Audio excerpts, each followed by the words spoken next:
कधी ऋषी भोसले तर कधी सत्या जाधव, प्रिन्सही तोच आणि कोट्यवधींचा माऊलीही तोच. बाभुळगाव ते बॉलिवूड असा आहे ज्याचा प्रवास. Architect, actor, television presenter, film maker, प्रत्येक मराठी माणसाच्या मनावरती अधिराज्य करणारा तो आहे बिग बॉस. स्वागत करूया रितेश देशमुख यांचं. रितेश, मनापासून स्वागत आहे आपलं. लय भारी प्रोमो, लय भारी एंट्री. आता उत्सुकता आहे ती तुमच्या होस्टिंगची. तुम्ही किती आणि कसे एक्साइटेड आहात? सर्वप्रथम वेळात वेळ काढून आपण सर्व इथे आलात त्याबद्दल मी तुमचा अत्यंत आभारी आहे. आणि एवढं सुंदर इंट्रोडक्शन मला 20 वर्षात कधीच मिळालं नाही, त्यासाठी मी तुमचा आभारी आहे. खरं म्हणजे बिग बॉसचा मी प्रचंड मोठा फॅन आहे, ह्या फॉर्मॅटचा, या शोचा. आणि आज ही संधी मला दिल्याबद्दल मी कलर्स टीव्हीचे आभार मानतो. आणि मी प्रचंड एक्सायटेड आहे, कारण का हा माझा आवडता फॉर्मॅट आहे. अतिशय एंटरटेनिंग आहे, इमोशनल आहे. आणि कुठेतरी मला वाटतं की प्रेक्षक म्हणून तुम्ही जुडलेच असता. प्रत्येक गोष्टी, ज्या गोष्टी शोमध्ये होतात, पण मला वाटतं की दॅट कनेक्शन जे प्रेक्षकांचं आणि कंटेस्टंटचं असतं, आता होस्ट आणि contestant, it's going to be exciting. Exciting आहे असं तर तुम्ही म्हणालातच. या शोबद्दल जेव्हा तुम्हाला पहिल्यांदा विचारलं गेलं तेव्हा तुमची रिॲक्शन काय होती? माझी पहिली रिॲक्शन होते की खरंच आपण, माझी करण्याची तर इच्छा होतीच, परंतु ॲक्च्युली आमची टसल बऱ्याच दिवसांपासून चालू होती की कधी होतो आहे. माझा पहिला प्रश्न कधी होतं. मला करायची तर इच्छा आहे, पण कधी होतं हा फार महत्त्वाचा प्रश्न होता. आणि मला जेव्हा हे सांगण्यात आलं की हा शो ह्या तारखेला होतो आहे आणि माझ्या 2-3 शूटिंग्स होत्या, पण मी म्हणालो की मी नक्कीच ॲडजस्ट करीन. आणि आय एम एक्सायटेड की 2-3 शूट्स मी अलीकडे पलीकडे पुश केलं आहे हा शो करण्यासाठी. होकार देण्याचं एकदम जेन्युइन रिझन किंवा एखादं खूप स्ट्रॉंग रिझन की हो मला हा शो करायचाच आहे? जो एका शोचा फॅन असतो त्याला जेव्हा ही संधी मिळते तो हो म्हणणारच आहे.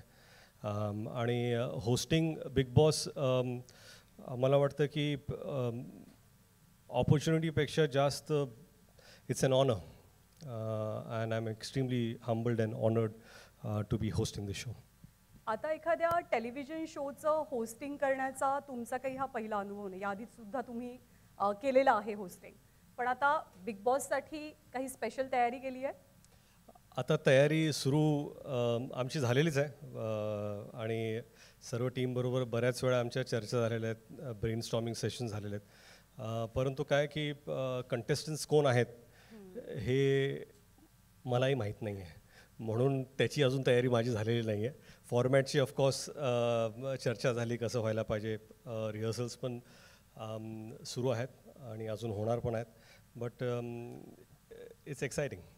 आपण म्हणालात की आपण स्वतः या शोचे खूप मोठे फॅन आहात, तर या शोची अशी एखादी गोष्ट जी तुम्हाला खूप अट्रॅक्ट करते, खूप आवडते? मला वाटतं कुठल्याही शोज चालण्यासाठी ना त्या शोचे इमोशन्स कनेक्ट होणं फार गरजेचं असतं. कंटेस्टंट्स येतात, त्यांच्याबद्दल आपल्याला काहीतरी माहिती असते, परंतु ती लोक व्यक्ती म्हणून कशी असतात ते या शोमध्ये 10व्या-12व्या दिवसानंतर आपल्याला कळायला सुरू होतं. त्यांच्यावरती जे प्रेशर्स असतात, जसं त्यांना सामना करावा लागतो, त्या प्रेशरबरोबर ते कसे होतात, कुठल्या लोकांशी त्यांची मैत्री होते, ते मॉरली कुठे करेक्ट आहेत. काय आहे की प्रत्येकजण प्रत्येक वेळी मॉरली करेक्ट असू शकत नाही, आपणही नसतो, कोणी नसतं. परंतु योग्य वेळी तुम्ही काय स्टँड घेता त्याच्याशी ऑडियन्स कनेक्ट होतं. आणि ते कुठेतरी प्रत्येक कंटेस्टंटमध्ये इनबिल्ट असतं. आणि मला वाटतं की तीच गोष्ट मला फार आवडते. बिग बॉसची खासियत म्हणजे बिग बॉस या शोची जितकी चर्चा होते तितकीच चर्चा त्याच्या होस्टची सुद्धा होते. सो तुम्ही आता त्या क्लबमध्ये आलेला आहात. आणि सलमान खान ऑफकोर्स तुमचे सगळ्यात चांगले मित्र, तुमच्या मैत्रीचे खूप किस्से आम्ही ऐकलेत, पाहिले तुम्हाला एकत्र. काही टिप्स घेतल्यात किंवा मिळाल्यात? काय माहिती आहे का, ते जसं होस्ट करतात ना, तसं मला वाटत नाही जगात, भारतात सोडा, जगात हा एक जगातला सर्वात मोठा प्लॅटफॉर्म आहे. जगात कोणीही होस्ट करू शकत नाही. त्यांची एक इनबिल्ट नॅचरल स्टाईल आहे, त्यांचा एक ॲटिट्यूड आहे, त्यांचा एक स्वॅग आहे, तो फक्त त्यांचाच आहे. आणि खरं म्हणजे त्यांना पाहून तर बरंच काही कळतं की कसं इंटरॅक्ट करायला पाहिजे, कुठल्या मर्यादा जपल्या पाहिजेत. आणि कसं आहे की कंटेस्टंट जसे स्टँड घेतात तसं होस्टलासुद्धा स्टँड घेणं गरजेचं असतं. आणि तिथं एक थिन लाईन असते की ते तुमच्या स्वभावामुळे तुम्ही एक स्टँड घेऊ शकता, परंतु एथिकली मॉरली तो स्टँड त्यावेळेस घेणं फार गरजेचं असतं. आणि I will try and take that stand. तुम्ही खूप मोठे मल्टीटास्कर आहात. तुम्ही ॲक्टर आहात, फिल्ममेकर आहात, प्रोड्युसर आहात, तुम्ही टेलिव्हिजन प्रेझेंटर आहात, आणखी नव्यानं भूमिकेमध्ये तुम्ही येताय. हे स्टार्टअप आहे तुमचा. हे सगळं मल्टीटास्किंग तुम्हाला काय शिकवतं, काय देतं? सर्वात प्रथम ना, मी सीकर आहे. मला नवीन नवीन गोष्टी करायची फार इच्छा असते. आणि मला जर असं म्हटलं की हे शक्य नाही आहे किंवा अवघड आहे, तर मला असं वाटतं की ते सर्वात पहिलं केलं पाहिजे. आणि आयुष्यामध्ये अशा बऱ्याच संधी समोर आल्या आणि I just took them on. आणि कसं आहे की इट्स नॉट की प्रत्येक वेळा तुम्ही यशस्वी होता किंवा तुम्ही जे पाऊल घेता ते यशस्वी ठरतं, परंतु प्रयत्न सोडले नाही पाहिजेत. And this is an exciting platform. आणि मला वाटतं की सध्या माझ्या आयुष्यात जर काही एक्सायटिंग गोष्ट असेल तर ह्या क्षणी बिग बॉस होस्टिंग आहे. ही तुमच्या आयुष्यातली आत्ताची सगळ्यात एक्सायटिंग गोष्ट आहे. आपण बिग बॉसच्या प्लॅटफॉर्मवरती उभो आहोत, आपण बिग बॉसबद्दल बोलतोय. तुमच्या घरातले बिग बॉस कोण आहेत? माझ्याच नव्हे तर सगळ्यांच्या घरात एकच बिग बॉस असतो, तो म्हणजे त्याची बायको. सुपर. आता आम्ही सगळेजण खूप एक्सायटेड आहोत. तुम्ही जितके एक्सायटेड आहात त्याच्यापेक्षा जास्त उत्सुकता आय एम शुअर आपल्या सगळ्यांना आहे, सगळ्या प्रेक्षकांना आहे, तुम्हाला एका वेगळ्या अंदाजात आणि नवीन रूपात बघण्याची. त्यासाठी अर्थात शुभेच्छा सुद्धा आहेत. थँक्यू. हा इव्हेंट आपल्याला पुढे न्यायचा आहे आणि बिग बॉसचा हा सगळा मोठा घाट घालण्यासाठी कलर्स मराठी वाहिनी आणि एंडमॉल शाईन इंडियाचे जे पिलर्स या शोच्या पाठीमागे उभे आहेत, तर त्यांना आपण आता मंचावरती आमंत्रित करणार आहोत. Alok Jain, president general entertainment Viacom, Kedar Shinde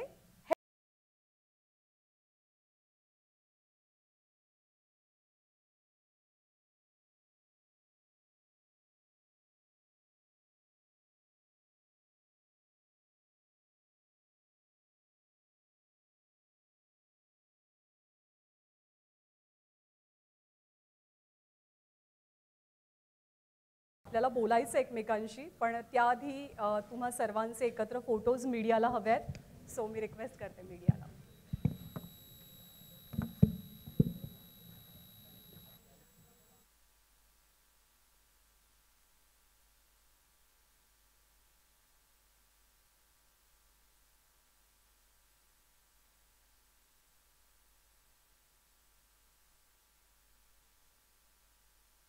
Alok sir, तुमच्यापासून आपण सुरुवात करूया. Thank you. की actually what makes the current Bigg Boss season stand out from the previous one? Everybody wants to know this, very curious about this. Thank you. First of all, I'm very grateful and warm welcome to all the people who are there here today gathered for this press meet. Thank you everyone, and to our viewers, and also to Ritesh for the gracious hosting of this season. See, it's, the question you are asking is how are we, see, I think it's a little bit of, we should talk about at the end of the show what happens, but at the moment our ambition is very big on this show, this season. We feel that Big Boss has done so wonderful across all markets, and we really want to make this season in Marathi very big. And so we are looking at a very 100% fresh approach across all dimensions of the show. We are looking at a very exciting bunch of contestants, housemates for the show, the kind of activities and The things which you're planning in the house are extremely unpredictable and very exciting. And besides this, you know, we have Ritesh, which is absolutely very, very fresh and a youthful take on the show. So we're very, very excited. Our ambition is to make it one of the most successful season for Bigg Boss in Marathi, and also something which stands out as many other Bigg Bosses across the country we have done together with Endemol. So regional लँग्वेजेसमध्ये स्थानिक भाषांमध्ये सुद्धा of course Bigg Boss एक one of the popular show आहे आणि आता तो मराठीमध्ये सुद्धा 2 वर्षांनी पाहायला मिळतोय, त्यामुळे त्याच्याबद्दलची एक्साइटमेंट खूप जास्त आहे. One more question for you is how does the Bigg Boss franchise adopt its format for the different regional audiences और the languages? So I think Bigg Boss is an extremely exciting format because there is a center core to it, and then it provides a lot of freedom for anyone to adapt to the regional flavors. For example, it provides a opportunity for you to have contestants from various walks of the life, from various parts of the state or the country. So it provides an option to you have a cultural flavor to the state. Even the tasks, activities which you do in the house can be very easily adapted to the local sensitivities. And also the host is always from the market, someone who is extremely connected and rooted to the market. And someone, because the host plays a very important role, who is a bridge between the consumers and the house. And a person coming who is really connected with the audience, like specifically in this case Marathi audience, is a big important part of making the show adapt to the regional flavor. I think that's the ambition which we are going ahead with. Thank you. Thank you so much. Kedar sir, यावेळेला आता surprises काय मिळणार आहेत? म्हणजे अगदी host पासून पहिलं surprise मिळालंय, तर आता आणखी कोणकोणती नवी सरप्राइजेस प्रेक्षकांना मिळणार आहेत? नमस्कार सगळ्यांना, व्यासपीठ सगळ्यांनाच नमस्कार. नयनदा कशी आहेस तू? छान. तिला असं विचारल्याशिवाय पुढचं काही बोलत नाही ना ती, आपल्या सगळ्यांनाच माहिती. काय म्हणशील ज्ञानदा? मला आज एक्झॅक्टली 8 महिने झालेत कलर्स मराठीचा हेड ऑफ प्रोग्रामिंग होऊन. माझा 9वा महिना सुरू झाला आहे. खऱ्या अर्थानं बाई पण भारी. पण मला एक आनंद आहे की 9व्या महिन्याची प्रेग्नन्सी ही बिग बॉस मराठी असणार आहे माझ्याकडून. So that will be a big thing for me. आणि त्याच्याबद्दल मी खरंच परमेश्वराचे, स्वामींचे आभार मानतो. मला तुम्हाला ही गोष्ट सांगायची आहे की ज्या दिवशी मी पहिल्यांदा कलर्स मराठीमध्ये पाऊल ठेवलं आणि घरी गेलो, तर 2 गोष्टी माझ्या आयुष्यामध्ये घडल्या. मी माझ्या आईला सांगितलं की आई, मी कलर्स मराठीचा हेड ऑफ प्रोग्रामिंग झालो आहे. माझे वडील हे मिल वर्कर आहेत, त्यामुळे त्यांनी आयुष्यभर चाकोरीबद्ध आयुष्य जगले. तर माझ्या आईने माझ्या वडिलांना सांगितलं की असं असं लागलं आहे तो आता वायकॉम 18मध्ये. तर माझे वडील म्हणाले, चला मुलगा सेटल झाला. म्हणजे 30 वर्षात मी काही सेटलमेंट घेतलीच नव्हती असं मला वाटायला लागलं. आणि दुसरा प्रश्न माझ्या आईने विचारला, बाकी सगळं मरू दे, बिग बॉस कधी येणार आहे? तर मी म्हटलं हे कनेक्शन जे आहे प्रत्येक मराठी घरामध्ये या बिग बॉस मराठीचं कनेक्शन आहे. मी जिथे जिथे गेलो किंवा आताही आम्ही नवीन शोजचे जेवढे म्हणून प्रोमो टाकतो, खाली जवळजवळ आम्हाला एवढंच विचारण्यात येतं, ते सगळं जाऊ दे, बिग बॉस कधी येणार आहे? तर हे जे कनेक्शन आहे हे रसिक प्रेक्षकांचं कनेक्शन आहे, हे त्या टेलिव्हिजन ऑडियन्सचं कनेक्शन आहे. आणि त्या ऑडियन्सला आपलंसं कुठलं तरी एक कार्यक्रम असा वाटतो ज्याच्याबद्दल ते इतके एक्सायटेड असतात. आणि ते एक्साइटमेंट आहे बिग बॉस मराठी. यावर्षी आम्हाला तरुण बिग बॉस मराठी मिळालेला आहे. सो भाऊ, मी कधी भाऊंबरोबर काम नाही केलं, बट माझ्या मनामध्ये 100% त्यांच्याबद्दलचा जो आदर आहे हा फारच उच्च दर्जाचा आहे. आणि मला एवढं पण माहिती आहे की त्यांच्या मनामध्ये पण तो आदर असणारच, कारण दोघंही आम्ही दिग्दर्शक असल्यामुळे दोघांच्याही जी रूट्स आहेत, जी माती आहे ती मराठी इंडस्ट्रीची आहे. पण आम्हाला या निमित्ताने तरुण एक होस्ट मिळाला. आणि आत्ताचा बिग बॉस तुम्हाला तरुण दिसेल, वेगवेगळ्या वयोगटातली लोक असतीलच 100%, पण त्याची एनर्जी जी असेल ती अत्यंत उत्साहवर्धक असेल आणि जी प्रत्येक माणसाला, प्रत्येक व्ह्युअरला प्रत्येक क्षणी चॅलेंज करणारी असेल. यावेळेचा मराठी बिग बॉस हा कम्प्लिटली अनप्रेडिक्टेबल असेल. तुम्ही अजिबातच प्रेडिक्ट करू शकणार नाही. जे कॉन्टेस्टंट्स असतील तेही तुम्ही प्रेडिक्ट. आता मी यूट्यूबवर बघतो आणि मला जाम हसू येतं. अरे वा वा वा, बरेच लोक काय काय काय काय बोलत असतात. पण मला आनंद आहे की याच्याबद्दल एवढी चर्चा होते. पण आजच्या दिवसानंतर ज्या काही आता चर्चा होतील आता एवढ्या शिगेला पोचतील की 28 तारखेचा ग्रँड प्रीमियर आणि त्याच्यानंतरचे रोज रात्री 9 वाजता महाराष्ट्रातल्या घराघरामध्ये टेलिव्हिजन लागल्यानंतर फक्त एकच दिसेल, बिग बॉस मराठी आणि रितेश देशमुख. आणि मी ही तुम्हाला खात्री देतो, यावेळेचा सीझन हा आमचा, खरं तर माझा पहिलाच सीझन आहे. मी आयुष्यामध्ये 17 सीजन्स, आपके 17 सीजन्स जो हिंदी के होते हैं वो मैंने टेलिव्हिजन पे देखे आहे. मराठीचे सीझन्स मला बघितलं. पण मला कधी असंच वाटलं नव्हतं की मी कधीतरी बिग बॉसच्या त्या सगळ्या कुटुंबाचा एक भाग होईल. आज मी त्या ठिकाणी जातो, प्रत्येक गोष्ट बघतो. मी खरं सांगू तुम्हाला अगदी मनापासून, आणि मी खूप खरं बोलणारा माणूस आहे, कारण हेड ऑफ प्रोग्रामिंग वगैरे या सगळ्या खुर्च्या झाल्या. शेवटी मी माणूस आहे आणि मला तुम्ही एक कलावंत म्हणून ओळखता आणि लेखक दिग्दर्शक म्हणून ओळखता. हा जो अख्खा प्रवास आहे हा अत्यंत एक पॉवर पॅक फिल्म करण्याचा प्रवास आहे. म्हणजे असंख्य लोकांचे कष्ट यात आहेत. हा कुणा एका माणसाचा कार्यक्रम नाही आहे. जेव्हा 100 कॅमेरे लागतात आणि त्याच्या बरोबरीने 300-400 लोक जेव्हा एका डोक्याने काम करायला लागतात. आज या सगळ्यांचं प्रतिनिधित्व रितेश भाऊ करणार आहेत आणि ते संवाद साधणार आहेत कॉन्टेस्टंटशी, किंवा रसिक प्रेक्षकांच्या बद्दल पण जे नातं रितेश भाऊंचं निर्माण होईल ते त्या रसिक प्रेक्षकांचं आणि रितेश भाऊंचं नातं असलं तरी आपल्या सगळ्यांचं ते नातं असणार आहे. मी खूप स्वतःला भाग्यवान समजतो, कारण मला असं वाटतं की वरच्या कुठेतरी माझ्या आयुष्यात पण कुठेतरी एक बिग बॉस आहे आणि त्यांनी मला बरोबर 8 महिन्यापूर्वी या घरात टाकलेलं आहे.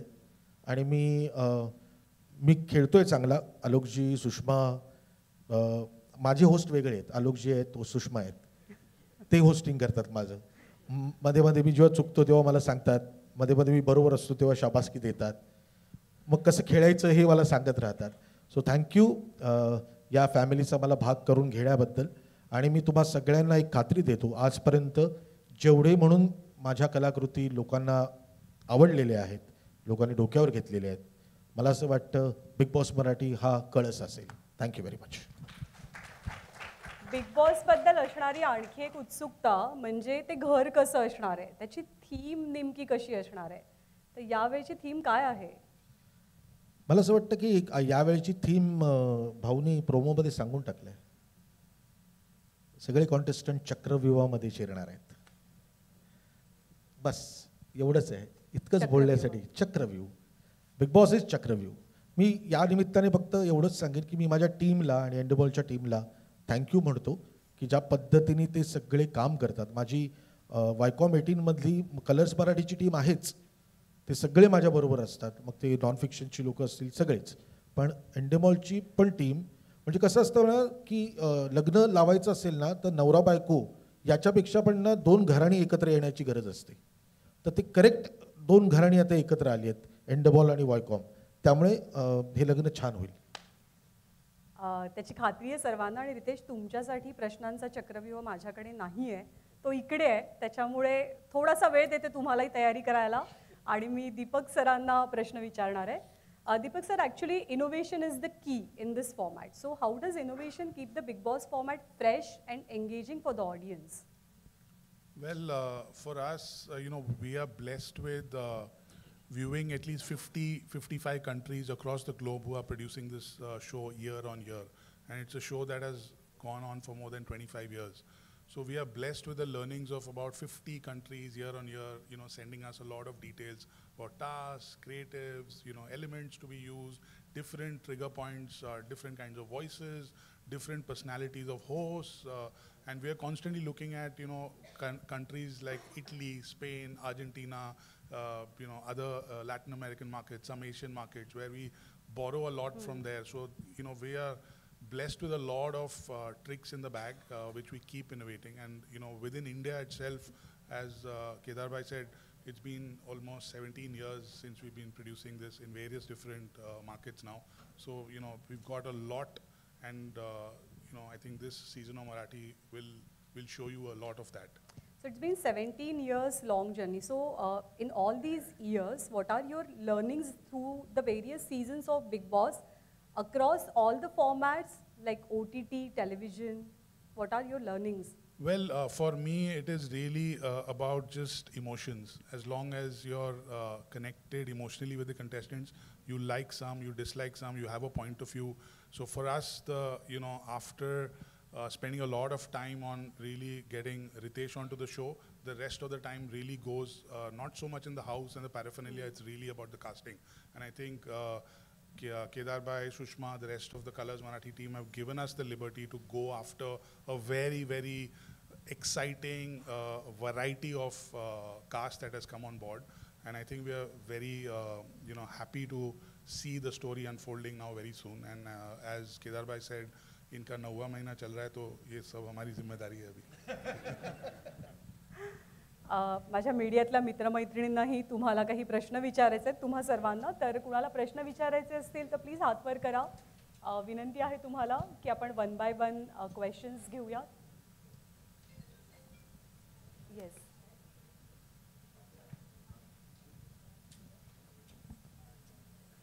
गायत्रीला मी रिक्वेस्ट करेन की माईक पॉज साऊंड करायला.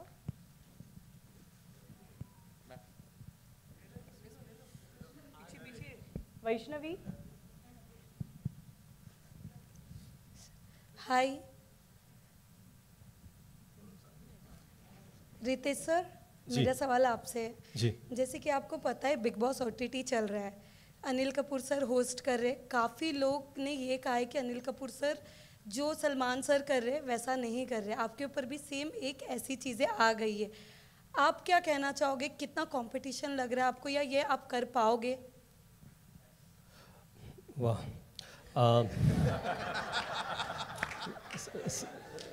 सवाल अच्छा है आपका. सबसे पहले ऑफ कोर्स मैंने पहले ही कहा था कि जो सलमान भाऊ करते हैं वो वैसा कोई कर नहीं सकता. और अनिल सर को मैं बहुत अच्छी तरह जानता हूँ. मेरे सीनियर है, हालांकि हम एक दूसरे को दोस्त मानते हैं.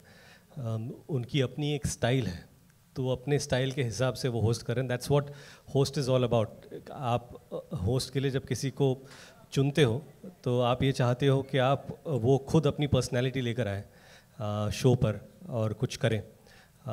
तो वही मैं कोशिश करूँगा. 2-3 हफ्ते के बाद आप बताइए मुझसे अगर हो पाया तो it will be great. So next question. Hi, Prathamesh इथून तुमच्या फ्री प्रेस जर्नलमधून. माझा प्रश्न आहे रितेशला. रितेश, आत्ता कल्ला होणारच ही टॅगलाईन आहे शोची. काय रेझोनेट करतो, कसं तू रिस्पॉन्ड करतो या टॅगलाईनला? What does it mean to you and how are you going to deal with this? आणि मी हा प्रश्न याच्यासाठी विचारतो की इमेज जी आहे, जी आपली एकदम बॉय नेक्स्ट डोअर, एकदम स्वीट चॉकलेटी, तुम्ही रील्स बनवता ती पण तशीच इमेज आहे. ह्या शोचा फॉर्मॅट असा आहे की तुम्हाला अग्रेसिव्ह व्हावं लागतं. तर जर का कुठला कंटेस्टंट मिसबिहेव करत असेल तर ते अग्रेशन कुठून येणार? ते अग्रेशन लयभारी असणार, ते वेडमधून येणार, की तुम्ही एक विलन होणार तिथे? नाही, काय माहिती आहे का, विनाकारण अग्रेसिव्ह व्हायची माझी म्हणजे मनस्थिती नसतेच कधी. पण वेळ आली की ते तुम्हाला दिसेलच. आणि तुम्ही जर शो पाहाल तर सर्वप्रथम तुम्हालाच दिसेल ते. Hi Ritesh, this is Vaishnavi from CNBC. इथे समोर sorry. Hi hello, how are you? Yes yes fine. Sir Ritesh, Mahesh सरांचे आम्ही चाहते आहोत. त्यांनी इतके मी पण त्यांच्या होस्टिंगचे खास करून चाहते आहोत. मी पण मागचे सगळे सीझन त्यांनी खूप म्हणजे सगळ्यांचं मन जिंकलेलं आहे त्यांच्या होस्टिंगने. Do you feel little bit of pressurised की महेश सरांचा तो अग्रेसिव्हनेस आणि ती चावडीवर होणारी सगळ्यांची धुलाई, ह्या सगळ्या गोष्टी, do you feel little bit stress की ह्या सगळ्या गोष्टी तुला याच्यापुढे सांभाळायच्या आहेत, हा सीझन तरी सांभाळायच्या आहेत? आणि मला वाटतं की महेश सरांनी जे केले त्यांच्या स्टाईलमध्ये केले त्यांनी. आणि he was a fantastic host. आणि आय थिंक मी सुरुवातच केली की to host Bigg Boss is an honour and to do it after him also it's even a bigger honour. आणि मला वाटतं की जशी जशी परिस्थिती येईल शोवरती त्या पद्धतीने त्यांच्याबरोबर डील केलं जाईल. नमस्कार रितेश, निलिमा कुलकर्णी इकडे. Hello, निलिमाजी. नवशक्ती आणि फ्री प्रेस जर्नलकडून. आणि खूप अभिनंदन, छान वाटतंय तुमचे प्रोमोज पाहून. तुम्ही कसं कराल आम्ही खूप एक्सायटेड आहोत. पण मला एक विचारायचं आहे की मागचे जे सीझन होते त्यातला कोणता सीझन तुमचा फेवरेट होता आणि तुमचे फेवरेट कॉन्टेस्टंट कोणी होते का आधीचे, ते आम्हाला नक्की ऐकायला आवडेल. लाईक खरं म्हणजे काय एवढे सीझन मी पाहिलेत ना, इवन हिंदीमध्ये मराठीमध्ये, तर मी झोपताना मला वाटतं की मराठीचे हिंदीमध्ये गेलेले आहेत आणि हिंदीचे मराठीमध्ये गेलेले आहेत. कुठला सीझन कधी कधी सगळे लाईन्स ब्लर होतात. आम्ही डिस्कस करणार हा त्या सीझनमध्ये नाही येत. मला वाटतं की आय एन्जॉयड शिव ठाकरे. मराठीमध्ये पण एन्जॉय केलं त्यांना आणि मग हिंदीमध्ये पण एन्जॉय केलं. नमस्कार, मी सूरज खरटमल, रत्न मराठी मीडियामधून. इकडे जी. त्याने खूप छान प्रश्न विचारला. त्याला जोड प्रश्न माझा असा आहे, कारण रितेश देशमुख कोणालाही एकरी बोलत नाहीत कधी, ते आदरानेच बोलतात प्रत्येकाशी. सो जेव्हा एखादा कंटेस्टंट वायब्रंट होईल किंवा तो वायलेंट होईल, सो तेव्हा रितेश देशमुख त्याला आदरपूर्वकच बोलशील की अरे तुऱ्याच्या भाषेत बोलू शकतील? कोणाला जर झापायचं असेल तर आदरानेच झापेन मी.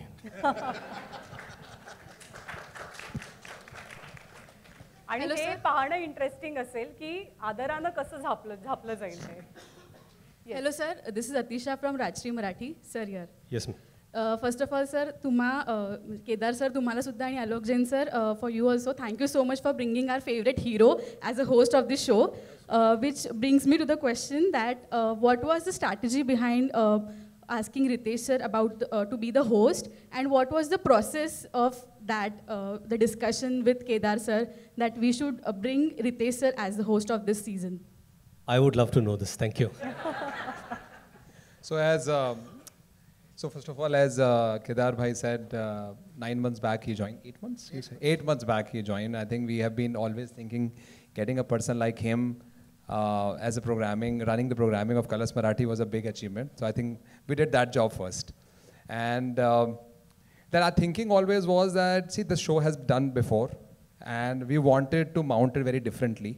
We wanted to mount it in a fashion which is much more youthful, and also which goes to every house. And in order to do that, we were thinking about how do we go about, and we wanted to look a fresh approach across all dimensions: the host, the housemates, the house, the mounting of the show, the team behind it, and all that dimensions we wanted to look at. And then we came to know that Ritesh is a big fan and he loved the show, and I think it was a very to have him, if he agrees, was a big deal for us. And we are very excited that when we reached out to him, he was very interested and excited to be it. And as he mentioned earlier, that he has a lot of work, and first of all, he said, I am very excited about it. I need to figure out how the calendar works, and he made an opportunity to be a part of the show, because this show for a host is a big difficult, because every week you have to be available. It's not a one schedule. So we are very grateful to him that he was a fan of the show, he liked the show, and he wanted to be part of the show, and he made a time for making opportunity for us to come on the show. So thank you, Ritesh. No, I just have to add that when I met the entire team and I put forth a few things that I had, prior commitments and whatever. What I liked about Alok was he said, let's do it, we'll figure the rest. And I have to thank Alok and Sushma ji for this, and of course Kedar ji and Deepak for always being there. So it's a huge opportunity, and thank you for going beyond the call. Thank you. नमस्कार, माझा प्रश्न केदार शिंदेंना आहे. अगोदर राजकीय व्यंगावरती आधारित टिकल ते political अशी मालिका घडले बिघडले नावाचं बाबा, पक्ष संघटना सगळं नीट ठेवायला लागतं. श्रीयुत गंगाधर टिपरे यासारखी वेगळ्या धाटणीची मालिका, अग्गबाई हरीच्यासारखा वेगळा आशयावर आधारित चित्रपट, ते अगदी बाई पण भारी पण, इथपर्यंतचा सगळा तुमचा प्रवास वेगवेगळ्या धाटणीच्या आणि आशयाच्या मालिका आणि चित्रपट जेव्हा तुम्ही दिग्दर्शित केलेले आहेत, आता पुन्हा एकदा बिग बॉस हा नवा विषय, नवा आशय, तुम्ही एक दिग्दर्शक म्हणून तुमच्यासमोर काय आव्हान होतं? मला आत टाकू नका, मला बाहेरून बघू द्या, एवढंच होतं. आणि एक सगळ्यात महत्त्वाची गोष्ट, मी दिग्दर्शक नाहीच आहे. हा कार्यक्रम इंडमॉलतर्फे प्रोड्यूस होतो. आमचे नॉन फिक्शनची जी केतन असुंदे, त्यानंतर प्रथमेश असुंदे, सुगंधा, मोना आणि शंतनू वगैरे सगळी लोक हे सगळं करतात. मी सांगितलं ना की मला बाहेरून ते सगळं फक्त माझ्या पॉईंट ऑफ व्ह्यूने बघायचं असतं. आणि बिग बॉसची गंमतच अशी आहे ना की ते इट्स लाईक काय म्हणतात त्याला, पॉपकॉर्न खाल्ल्यासारखं आहे. ते पॉपकॉर्न खाल्ल्यानंतर आपल्या दातामध्ये अडकतं, पण तरी आपण आपली जीभ अशी असं करून पण करतो ना, आणि मग पॉपकॉर्न खायचं सोडत नाही. कधी आपले हात त्या पॉपकॉर्नच्या डब्यात जात असतात तर ते कळत नाही. असा एक तो गेम आहे. सो मी दिग्दर्शन करत नाही आहे, पण हे सगळे जे करतायत त्याच्याने एक आनंद घेण्याचं काम तरी नक्कीच करतो. Ritesh sir hi. इथं Shreyas hi. Hello. Ritesh sir, खरं तर तुम्ही हिंदी टेलिव्हिजनवरही काम केलं आहे, पण आता तुम्ही मराठी टेलिव्हिजनवर येत आहे. तुम्हाला मराठी टेलिव्हिजनचा काय USP वाटतो ज्यामुळे तुम्हाला इकडे तुम्ही ओढावलात मराठी टेलिव्हिजनकडे? मला वाटतं की रक्तात मराठी आहे. मला स्वप्न मराठीत पडतात आणि त्यामुळे कुठलीही गोष्ट जेव्हा मराठीत करायची असते तेव्हा मला दोनदा विचार करावा लागत नाही. आणि मराठी माणसाला मराठीची ओढ काय सांगायचं आता. रितेशजी, प्रेरणा इकडून सकाळ डिजिटलमधनं. नमस्कार. माझा प्रश्न तुम्हाला आहे की जेनेलियाजींना काय त्यांचे रिॲक्शन्स होते, प्रतिक्रिया होती, आणि मुलं तेही बघतात का बिग बॉसचे चाहते आहेत? नाही, मुलं पाहत नाहीत बिग बॉस. त्यांच्यासाठी जे घरात होतं तेच बिग बॉस आहे. त्यांना टी व्ही पाहायची गरज नाही. आणि आय थिंक जिनिला मी जेव्हा पहिल्यांदा कुठलीही गोष्ट माझ्या आयुष्यात जेव्हा घडते तर पहिल्यांदा मी जिनिलाशी शेअर करतो, कारण का त्यांचं ओपिनियन हे माझ्यासाठी खरंच फार महत्त्वाचं असतं. आणि त्यांचं जे मत असतं ना ते नेहमीच माझ्या फेवरमध्ये असतं की माझ्यासाठी काय चांगलं आहे हे एक पर्स्पेक्टिव्ह ते देतात. आणि त्यांना वाटलं की मला बिग बॉस करणं हे गरजेचं आहे, कारण आम्ही दोघं बिग बॉस पाहतो आणि त्यांना माहिती आहे की मी किती बिग बॉस शोचा मोठा फॅन आहे. रितेश सर, पूजा इथे. हॅलो. हाय. सो येस, खूप छान वाटतंय तुम्हाला होस्ट म्हणून बघताना. माझा प्रश्न असा आहे की महेश सरांकडनं तुम्हाला काही कॉल वगैरे आला आहे का, त्यांनी काही सांगितलं आहे का? आणि दुसरा प्रश्न असा होता की महेश सरांचे लुक्स खूप गाजले होते त्यांनी जे सीझन केले त्याच्यामध्ये, तर तुमचाही प्रोमोमध्ये लुक खूप छान दिसतो, तर तसे लुक तुमचे दिसणार आहेत का वेगवेगळे? त्याच्यासाठी वेगवेगळे सीझन करावं लागतील. नाही, या सीझनमध्ये लुक कसा असेल? सर, आणि ह्या सीझनमध्ये आता जसं दिसतोय ना तसं आहे, पण तुमचं काय फेवरेट असेल तर सांगा, आपण कुठल्या तरी एपिसोडमध्ये ते फिट करून टाकू. आता हा शो झाल्यानंतर महेश सरांना फोन करणार आहे मी, काहीतरी टिप्स द्या म्हणून. हॅलो. नमस्कार. हॅलो. Hello, good evening. नमस्कार Ritesh ji. Hello ma'am, how are you? So good to see you. Thank you Ritesh. Same here. Ritesh, मनपूर्वक अभिनंदन and congratulations to Colors team. 2 वर्षांच्या दीर्घ प्रतीक्षेनंतर आम्हाला सगळ्यांच्या घरोघरी प्रिय असलेला बिग बॉस पाहायला मिळणार आहे, आणि तो सुद्धा रितेश यांच्या होस्टिंगमध्ये. So congratulation everyone. रितेश, मला तुमच्याकडून हे जाणून घेणं आवडेल की बिग बॉसच्या होस्टिंगमध्ये as a host, as a अँकर या व्यतिरिक्त तुम्ही या शोकडे कसं पाहता? हा शो काही लाईफ लेसन देतो का? कारण आम्ही हे नेहमी नोटीस केलं आहे की बिग बॉसचं होस्टिंग करणारा आणि जे पार्टिसिपेंट्स असतात, जे बिग बॉसच्या घरात असतात, त्यांनासुद्धा न भूतो न भविष्यती अशी लोकप्रियता मिळते. They are on the reach of great stardom. तर ह्या शोकडे तुम्ही कसं बघता? म्हणजे अपार्ट फ्रॉम द एंटरटेनमेंट काय लाईफ लेसन्स मिळतात? तुम्ही यातून काय शिकण्याचा प्रयत्न कराल? मला वाटतं की कंटेस्टन्स असतात, त्यांच्या पुढे एखादा इश्यू असतो. मी जसं यापूर्वी म्हणालो की कुठल्या इश्यूवरती तुम्ही काय मॉरलिस्टिक स्टँड घेता, आणि बिग बॉस पाहणाऱ्यांचं जे प्रेक्षक असतात प्रत्येकाचं एक मत असतं की ही गोष्ट बरोबर आहे का ही गोष्ट चुकीची आहे. आणि कधी मला असं वाटत नाही की हा शो आपल्याला शिकवण्यासाठी आहे, पण ह्या शोमधून आपण भरपूर काही शिकू शकतो. आणि बऱ्याचशा मी कितीतरी गोष्टी शिकलो आहे बिग बॉस पाहून, किंवा आपल्या पुढे जर अशी काही गोष्ट आली तर आपल्याला कसं रिॲक्ट करायला पाहिजे, आणि कसं संतुलन आपलं काय आहे ना, बऱ्याच वेळा झाकली मूठ 1.25 लाखाची असते ना, ते सगळ्यात आयुष्यात ठेवलं पाहिजे आपण. आणि ह्या मुठी ना 10 दिवसानंतर उघडतात तिथे बिग बॉसमध्ये, आणि खरं तर तुम्ही खरे काय आहात ते दिसू लागतं. बऱ्याच वेळा मला असं वाटलं होतं, मी जिल्ह्याशी बोलायचो की मी जाऊ का बिग बॉस शोमध्ये पार्टिसिपेंट म्हणून, तर त्या म्हणजे मला घेऊन जाऊ नका, कारण का मी सांगतो 2 तासात शिवड्या बी आवडतो शो. बिग बॉसमध्ये ह्याला बाहेर काढा. पण खरं तुमच्या प्रश्नाकडे सांगायचा उद्देश आहे की जरी हा शो लोकांना शिकवण्यासाठी नसेल तरी प्रेक्षक बरंच काही शिकू शकतात. Thank you, Ritesh. I would like to ask you, Mr. Jain, what would be your approach if you would have been inside the Big Boss home? Ma'am, who will take me? There can be possibility. Ma'am. एक शेवटचा प्रश्न फक्त थोडक्यात घेऊया, एक अगदी शेवटचा. रितेशजी, माझे एक तुम्हाला प्रश्न आहे आणि एक केदारला प्रश्न आहे. तुमच्या करिअरला जवळपास आता 2.5 दशकं झाली आहेत. खूप मोठं सक्सेसही तुम्ही मिळवलं आहेत आणि हा जगातल्या मोठ्या प्लॅटफॉर्म तुम्ही आता हा जो कार्यक्रम आहे तो होस्ट करताय. तर या अचिव्हमेंटकडे तुम्ही कसं बघता? आणि दुसरा प्रश्न माझा असा आहे की केदार शिंदे आणि तुम्ही अभिनयात खूप मोठी उंची गाठली आहे, केदारने दिग्दर्शनात उंची गाठली आहे. तर तुमच्या दोघांची आत्तापर्यंतची केमिस्ट्री कशी आहे? केदारजींबरोबर माझं बोलणं पूर्वीपासून चित्रपट यायचे, आम्ही एकमेकांना फोन करायचो की कुठल्या गोष्टी आहेत, काय आहेत. आणि फक्त चांगल्या गोष्टी म्हणून नाही, परंतु आमचे संवाद जे असायचे की बाबा हा प्रोमो आला, ह्याला कसं पिच करायला पाहिजे, काय करायला पाहिजे, अशी बरीचशी मदत आम्ही एकमेकांना नेहमी करतोच. आणि खरं म्हणजे आपण जसं म्हणाल, मला जवळपास 21-22 वर्ष झाली आता मी काम करतो आहे. आणि मला चित्रपटात काम करायचं नव्हतं कधीच. एक संधी मिळाली, त्याला मी होकार दिला आणि आज 22 वर्ष झाली.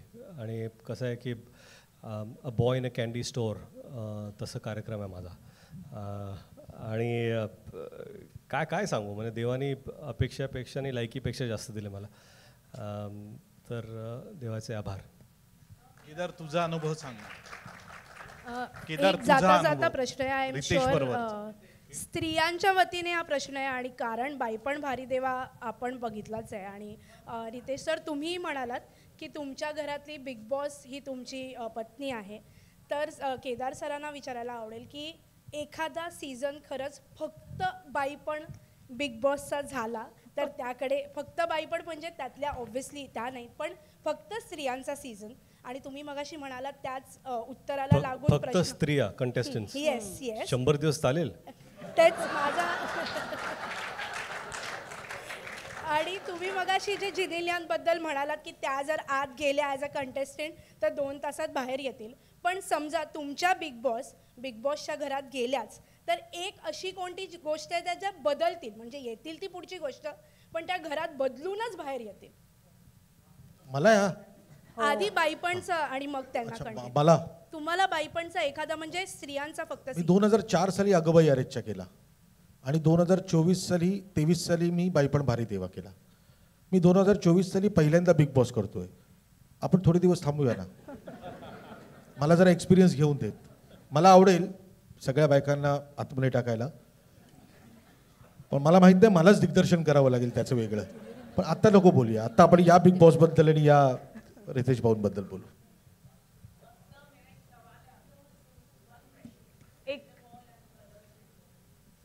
एक छोटासा प्रश्न आपण घेऊयात, मग आपण थांबूयात प्लीज.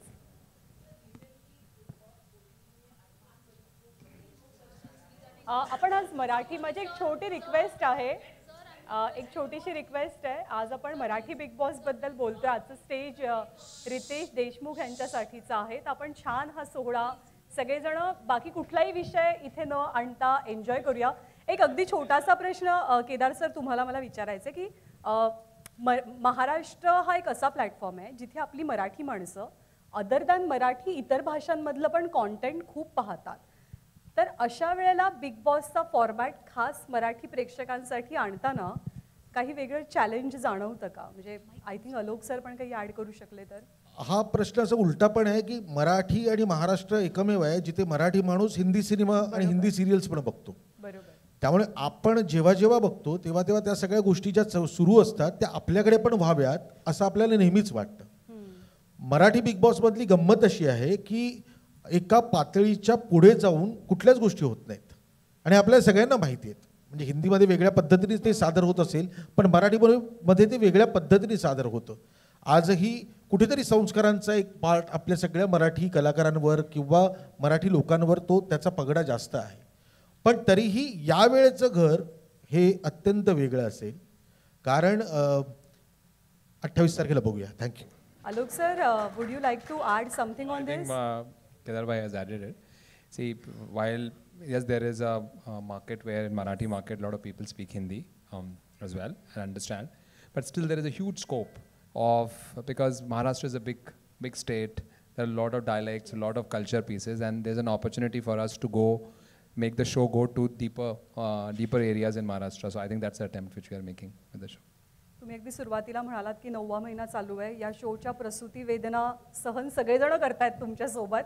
सो जे प्रोडक्ट असेल ते ऑफकोर्स खूप छान असेल आणि त्याची एक्साइटमेंट सगळ्यांना आहे. पूर्ण टीमला शुभेच्छा खरं तर.